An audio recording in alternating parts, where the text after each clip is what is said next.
What is up, everybody, and welcome to the big one, Athlete of the Year, our second to last award we're handing out here for the Goatees, and we have some good ones, including a couple historical athletes in Denver sports. 2021, a year that happened, but also a year that had some pretty big outlier performances for individuals in Denver sports. To talk about it, I got Justin Michael. Looking forward to talking about Trey McBride, an incredible season by him, and well, I mean, we're all going to fall second fiddle to Jokic, but it's going to be a fun debate. Let's go. Debate. Here we go. Over here, I've also got Nathan Rudolph, a.k.a. Rudo. Yeah. Look, all I'm saying is there's only one player with a 24-minute video up on the DNVR YouTube channel. All right. It's not Jokic. All right. Takes a lot to make your case then, I guess. Takes too many minutes. Over here, I've got Ryan Koenigsberg, a.k.a. RK. I would like to just be your hype man on all points you make for Jokic. I'm just going to say, yep, I agree with that. This one, look, we're gonna treat this one fairly. We're gonna let the everybody's votes come in. We're gonna count all votes. But this one does have a heavy hitter in Jokic, but there's some people making a really strong case, and we're gonna actually start. RK is gonna get to make the case for two different people today, and we're gonna start with McKinley Wright out of CU. Had himself a pretty nice season. Yeah, and this is like a lifetime achievement thing for him. He's one of the best buffs ever on the basketball court. Obviously, this last year he's first team All Pac-12, first team All Pac-12 defense. He leads them to the Pac-12 championship game. Obviously, they lose in a heartbreaker there, and then they go to the tournament and win a game. Something that's not something that happens very often for Colorado. So it was great play, incredible leadership, such awesome toughness. One of those guys that will be talked about by CU fans and basketball fans in Colorado forever. It was a special season to cap off a special career. Do you know how many wins CU basketball has in their history off the top of your head? No. I'm just curious because we talk about rare achievements. Winning a tournament game at CU is a big. Oh, how many tournament wins? Yeah. Well, it depends on how far you go back because they were great in like the 50s. Okay. But over the last in the Tad Boyle era, that was only the second tournament win. And the Tad Boyle era is the golden era of Colorado basketball outside of that, way back when they were wearing short shorts and fetching the ball out of the basket. We have another college athlete, though, that I think gets even more consideration, maybe equal consideration, maybe more consideration. And, of course, that is DNVR sports athlete Trey McBride. Yeah, I mean, going up against Jokic is going to be tough, but if there's anybody that I think has an argument, at least in terms of significantly rare seasons and how dominant they were individually compared to everyone else at their position, Trey McBride's definitely in that argument. He's the fifth tight end ever to record a 1,000-yard season in the FBS. Wow. Led the country in yards per game. Led the country in receptions for a tight end. Was top 20 overall as a tight end. And that what's really so impressive about it is he was that dominant statistically as a receiver, but he's not one of these 2022 tight ends that doesn't actually get in line and block. He was in line more than any tight end in the country, so he's a true, do-it-all guy for CSU. And obviously the Mackey Award winner, the second individual award winner in CSU program history, first ever unanimous All-American. So one of the best players in the country this year. And it's a shame that he didn't get to play on a winner because I think if CSU's even a 500 team, like the amount of talk he's going to be getting nationally is going to be insane. Even as is, he's projected to be a first-round pick. So an incredible career, an incredible season. He actually has, for lack of a better term, the Jokic effect, where when you watch him play, you wonder, the same thing you wonder for Jokic, which is why doesn't he have the ball on every single possession, no matter what? Yeah. Why do we need diversity of play calls? We just call the Trey McBride play. I mean, for real. And there were stretches in CSU games where they did. They were just like McBride. And that was some of the best offense they played. He was extremely dominant there for them. One of the things that is difficult about handing out Athlete of the Year is some sports, one athlete has a bigger impact, and basketball is one of those. Like, one basketball player makes a big impact. So we maybe have it might make us to say this guy is more impactful. Football is the one that I think each individual player, other than a quarterback, has the least impact on a player. And that's maybe where you're getting at with Trey McBride is it's hard for him to have the same impact on his team as Nikola Jokic did. But that doesn't mean he wasn't as dominant at his position in college football. Yeah, I mean, there aren't any other Trey McBrides in college football right now, and there's not going to be, very many. He had the second highest grade from PFF ever. Only Kyle Pitts, who was drafted, top 5 overall as a tight end, and that's unprecedented. So that's the conversation that Trey McBride is in when it comes to tight ends, one of the best ever. Not necessarily going to be able to lead CSU to a bowl game, but when you look at what he did, 3-time all-conference selection, and just what he means, one of the things that's so special about Jokic is he's a Nuggets guy. He was drafted here. He was developed here. He's talked about wanting to play his whole career here. Trey McBride was that guy for CSU. He could have gone pro last year. He didn't. He could have transferred to the SEC. A lot of schools came sniffing before last year. He had offers from multiple major programs. He stayed. There are some arguments maybe he should have left, but he ended up winning the Mackey Award, so I think it worked out okay, all things considered. I'm putting the panel on the spot here, but where do you think he ranks in all-time college tight ends in Colorado sports history? I mean, right at the top, if not. I mean, I don't know how it can't be one, right? You had Daniel Graham at CU, who also won the Mackey Award. He wasn't quite as prolific because it was a different. It's a different era too, though. Yeah, exactly. He was really good, and he was awesome. Obviously, he went to the Patriots, won a Super Bowl, if not 2 there. So he would probably be the other great candidate for this. Yeah, it's those 2 and then Joel Dreesen. Those are kind of the 3 that are in the conversation. I think Trey is probably the most dynamic of any of them when it comes to pass catching, but some of that is also predicated on the era you play in. It's like if Shannon Sharp was playing now, he'd be like one of the most impressive players in football. But Daniel Graham was part of that CU team that won the Big 12 championship in 2001. Gets a bump for that. Also was dominant in the running game on a team that was dominant in the running game. So comparatively, those guys are right there. They both have Mackey Awards on their resume. Trey McBride, a bit of a baby face, but not nearly as much as one Cale Makar. The rosy cheeks by themselves go a long way in this award, I think. Look, Cale Makar is doing things that haven't been done since Bobby Orr, and if you know your hockey, you know that even mentioning that guy's name is like you have to be one of the best players at the position ever. In the modern era, since they've tracked advanced statistics, Cale Makar is the best possession defenseman ever. Wow.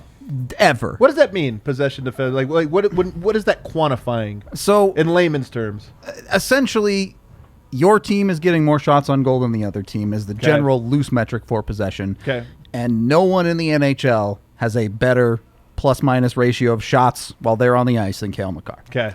He's the best defense is a good offense, right? And that's Cale Makar. Imagine you are faster than everyone you know. You're more agile than everyone you know.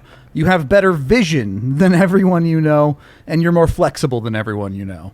You now understand a fraction of Cale Makar's power, basically. The kid is just unnaturally good. We've brought it to a point now where there is no longer comparable for Cale Makar. He is Cale Makar, and everyone gets compared to him now, and it's ridiculous. You look at the accolades he's won over the years, and he finally got to his first All-Star game. Unfortunately, was probably going to hurt him in this debate as he came second place in the Norris. Interesting. Yeah. Okay. But so he didn't win the award, is what you're saying. Did not win that one. Shouldn't have come second. There's a pretty good argument he could have come first, but he didn't win it. But Cale Makar is just, he's on such a different level. You're talking about a player that, looking at him in the year of 2021, yes, it's unbelievable. Is he at his peak yet? No. He's probably the best defenseman in multiple generations. Wow. Is he to the level of Jokic yet?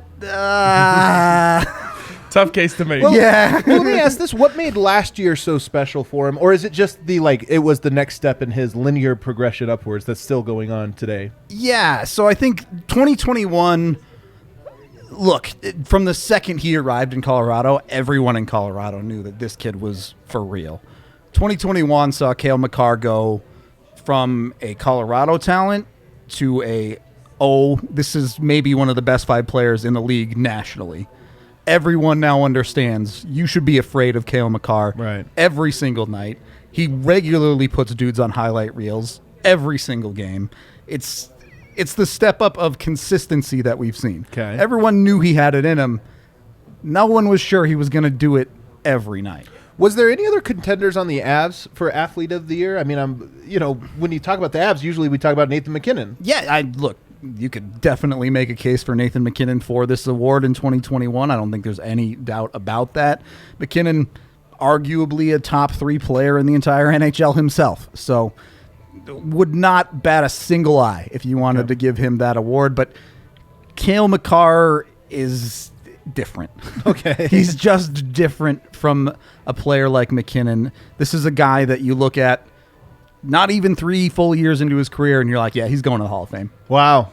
So already feels like a sure thing. Has there ever been a season by an Avs defenseman that's, on par with what Cale Makar was able to do? Not rate stat wise, no. No one's even in the ballpark when it comes to rate stat wise. The one real statistical negative you can take against him is he misses 10 to 15 games every year so far. Okay. He's got to stay healthy, and I know it's these little digs why I know he's going to come up short in this debate, but he really deserves to be in the conversation. Another guy that might come up just a little bit short. We're going over to the Denver Broncos now. Pat Surtain had himself a heck of a year. I don't know if he's going to belong on this conversation too much, but let's at least give a couple, give him a shout out here. Yeah, and this is not an indictment on Pat Surtain at all, but I think the fact that he's the nominee is an indictment of the Denver Broncos. Okay. Again, not against him. Right. But you're a rookie. Probably shouldn't be your nominee for Athlete of the Year unless they're doing something really, really special, and especially not at a non-quarterback position. And I guess that was, that's the knock on Pat Surtain is he's not a quarterback. He came in, he was great from start to finish, starting all the way in the preseason, had a pick 6 that kind of set the tone for who he was. This kind of reminds me of Cale Makar's rookie season, where it's like you can see it all there. Yep. He's really special, but he's definitely too early to win this award. He leads all rookies in interceptions. Should have been a Pro Bowler, just in the way that you could maybe make the case that Cale should have won the Norris. But in terms of accolades, he's not going to come close in this. I think it's a nice feather in his cap that he's nominated here to set the stage for what could be to come. I can't give those big, sweeping, generational words that you're giving about Cale Makar quite yet. But I will say this and put it this way. When he was drafted, people started making the Champ Bailey comps right away. And I was like, slow down. Everyone slow down. That's a little too much. Now I can't really tell people to slow down. Like, there's nothing I can point to say, like, I don't know. I wouldn't go that far yet. Personally, I still think it's unfair to compare anyone to a first ballot Hall of Famer in their rookie season. But it's hard for me to point to reasons why you shouldn't be that excited about it. At least that hopeful that he can reach those heights, which is exciting. Does he get a little bit of a bump for being the guy who it's his first year in the league, making that jump and making it look so seamless? Absolutely. And that's what everyone said about him coming out. And that doesn't always work that way. Even when people say, oh, he's the most NFL ready guy, like, no one can be NFL ready. Even playing at Alabama, playing at the highest of highs you can in college, it's a totally different level. And there was a lot of, there were concerns about him. He wasn't considered a perfect prospect. To come in, and literally from the first day of practice, the coach is saying he's ready to go. Yeah. Like right now is a huge, huge feather in his cap. When we talk about Athlete of the Year, I mean, we automatically think best athlete, who had the best season. I think part of this, though, I mean, there really is purposely vague what the criteria here is. And I think part of the criteria is obviously the greatest, who had the greatest season or the greatest calendar year. But I think also it's part of, like, when we look back and we say 2021, what does that remind you of? And to me, it's a no-brainer. It's the year that the Denver Nuggets got their first ever MVP in Nikola Jokic, who just 3 years ago people were trying to argue, is this guy ever going to be a top 10 player? Like, he was this guy who all the advanced numbers liked, or really projected well, but can he actually be the best player in his league or this or that? A lot of people were doubtful. You fast forward to last year, and it was undeniable. He was nearly not just the MVP of the NBA. He was a near unanimous MVP. He won, I think, 90% of the votes or something like that for the first votes. And if you look at it statistically, one of the metrics you use, the catch-all metrics to look at a player's value, like catch-all metrics that say how good a player was, Jokic had what at the time was the 10th best player efficiency rating, the catch-all metric, the 10th best one in NBA history. The guys ahead of him, Michael Jordan, LeBron James, Wilt Chamberlain, Giannis, and Steph Curry. Those are the only names that come up in the history of the NBA better than what he put up last season. And in just the raw numbers, 26 points per game. Previously, he was at 20 points per game, so he raised that up. You always think about Jokic. He's a passer. Well, last year he became one of the best scorers in the NBA, and that, of course, has continued into this season. He still got the 10 rebounds, 8 assists. He shot a ridiculous 57% from the field. Super efficient, the MVP, and just elevated himself to where now, if you fast forward to 2022, you've got people like George Karl, one of the winningest coaches of all time, who just this very week says he thinks Jokic might end up being a top 10 player ever. You don't make that comment last year. But once you win an MVP as convincingly as he did, all of a sudden the bar's been elevated to where I believe, and I think more and more people are starting to believe, that we are watching a player in his prime who will one day be on the Mount Rushmore of Denver sports. And I think, the more every game he plays, it comes harder and harder to even say he shouldn't be on there already. Like he's an MVP. There's only so many MVPs in Denver, and he's so dominant in so many ways. To me, that season from him last year is as dominant of a season I've seen from anyone since Peyton Manning in 2013. Right. When it was just like he goes on the floor and something special is going to happen just about every night. He has only gotten better, and I think that's what if we rewind back to before last season, he wasn't coming in as some MVP favorite or anything. Right, correct. He got better, and we saw it instantly from the first 10 games of the season. I think it was 10 games in when you were we all made a bet on him to win the MVP, and the odds were 16-1 or something. Right, and he just kept getting better, and then Jamal goes down and he takes it to another level. Right. Then this offseason he takes it to another level, and even we're talking about 2021. There is parts of this current season that exists in 2021 where he's even at another level above what he played as an MVP. He's undeniable to me in this category, and it's going to be tough for anyone, I think, to knock him off from winning it next year too. True athletes do things that seemingly defy logic. Yeah. And every night you watch Jokic, he's going to make a play that you're going to just look at it and go, I don't understand how this is humanly possible. Right.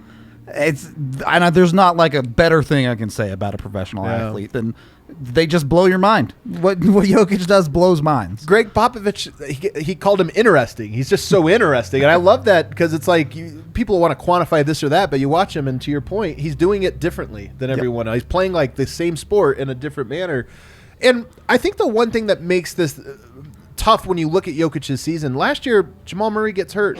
Will Barton gets hurt. PJ Dozier gets hurt. Monte Morris gets hurt. They go into a playoffs, and they're so shorthanded. But one of the crazy things, playoff success, the Denver Nuggets beat, and in his prime, Damian Lillard, with a guy on a 10-day and a 5'9" rookie guarding him. Those were the guys that were tasked with shutting this guy down. And yet Jokic, when push came to shove, kept finding ways to win the game. Damian Lillard had 55 points in one of these games in a double overtime. Still wasn't enough. Jokic kept coming back and kept scoring or assisting in double overtime. So to me, he came up clutch. He was great all year. And then as you mentioned, RK, 2021 spans into this season, which, oh, by the way, he elevated his numbers. Yeah. He is currently sitting, guys, this is crazy. Last year I said the 10th best PER of all time. He's currently sitting number 1 with a bullet, almost what would that be, 3% higher than number 2 all time. So he is having, once again, an even better season. I just think Jokic 2021, it'll be the first thing we think of when we look back at this year. I think it has to be, right? I mean, we just had a crazy weekend of football, right, where you had these quarterbacks where you're just never out of it. If you have, a Patrick Mahomes, a Josh Allen, and if you have a Nikola Jokic, you're never out of it. And he's just elevated this franchise to a level that really, hasn't ever happened, I guess, not consistently. I know the Nuggets have had high points in the 80s and a little bit in the 90s there. But other than that, it's just kind of been a middle-of-the-pack franchise. And here comes Nikola Jokic, suddenly best basketball player in the world. And Denver, Colorado, has completely made this a basketball city in some regards. It's Broncos, 365. Right now, there's a legitimate argument that this is as much of a Nuggets and Avs town as anything else. And that's a really good point that we hadn't brought up is you mentioned what you'll remember. There's also cultural significance that plays a role here. And it's always going to be a Broncos town at its roots. At its core, yeah. But I think what we're seeing is the newer, younger side of Denver is slanting towards one of these two other teams. Yeah. Yep. For sure. Well, this panel seems pretty confident that Nikola Jokic will be named the 2021 Athlete of the Year, but we're going to have to wait until this Saturday to find out what the voters say and what everybody else in the DNVR company say. You're not going to want to miss us Saturday night at the DNVR bar. Festivities begin at 6 p.m. The live show begins at 7 p.m. where we will be revealing the winners of all of these great awards as well as having a great time, and we hope we see you out there. It's going to be a really fun live podcast event that you can be a part of on the panel right here next to all of us. We hope to see you guys then.